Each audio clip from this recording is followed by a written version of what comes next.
O pecado é uma oposição a Deus. Quando o homem decide pecar, ele se torna inimigo de Deus, porque o pecado faz uma oposição àquilo que é reto, àquilo que é santo, aquilo que é perfeito. Segundo lugar, o pecado é grave porque o pecado é uma rebelião contra Deus. É um ato de declarar insubmissão à sua vontade.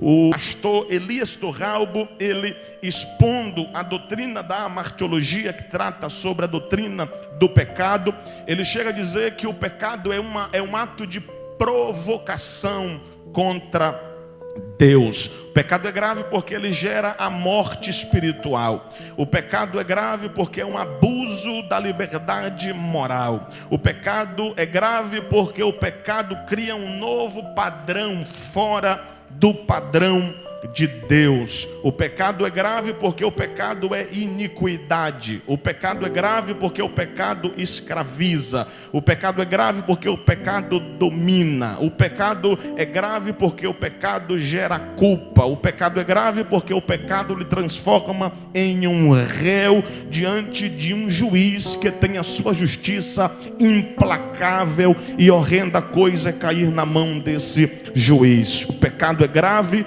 porque o pecado atrai a condenação. O pecado é grave porque o pecado atrai a ira divina. Quando alguém decide pecar, o único meio de resolver essa transgressão, não há como resolver esse problema com negociações verbais. Não há condições de resolver o problema do pecado com ouro, com prata ou com nenhum outro recurso. O problema do pecado só é resolvido exclusivamente cumprindo as escrituras, que diz: o salário do pecado é a morte. E a Bíblia diz que o pecado suscita a ira divina, e a ira de Deus, ela é derramada sem misericórdia.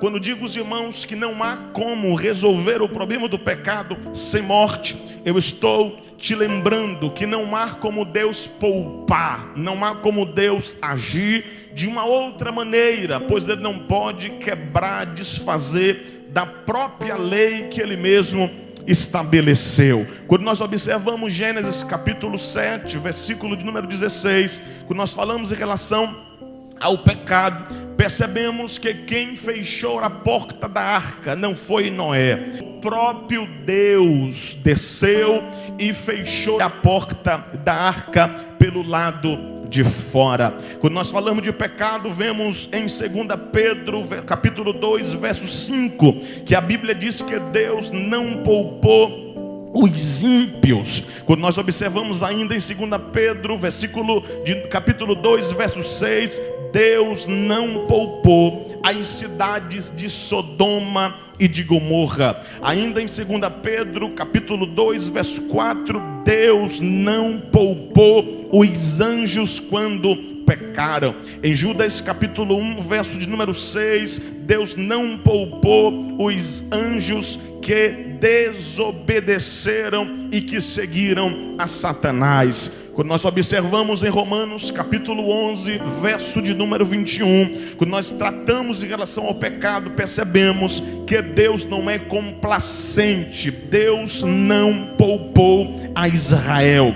Em Ezequiel capítulo 5, versículo 11, Deus não poupou Jerusalém. Perceba que é tão grave o problema do pecado, que quando Cristo assume a nossa posição e Ele vai carregar sobre Ele os nossos pecados, as nossas más condutas, Ele está debaixo da ira divina. E diz a Bíblia em Romanos 8:32 que Deus não poupou o seu próprio filho. Quando nós observamos Isaías capítulo 53, versículo 10 ao verso de número 12, diz o texto: e Deus agradou moê-lo. Se nós observarmos algumas traduções, como por exemplo a Nova Versão Internacional, você vai encontrar: foi da vontade de Deus esmagá-lo. Na Almeida Revisada, você vai perceber a expressão esmagar e me enfermar. A versão NTLH diz: eu quis maltratá-lo, eu quis fazê-lo sofrer. Se vocês observarem a versão King James de 1999, está lá escrito: foi do propósito de Deus torturá-lo e fazê-lo passar pela dor. Se nós observarmos em Tito, capítulo 2, verso de número 14, ele se entregou para nos remir. A palavra remissão aplica-se um ato de pagar, como já foi dito aqui, consumar uma dívida, só que esta dívida não conseguiríamos pagar. Ele se entregou para nos remir, para pagar a nossa dívida, para aniquilar o nosso débito, para nos perdoar. Para quê? Para nos restabelecer. Para quê? Para nos reconciliar. Para quê? Para nos colocar novamente de pé.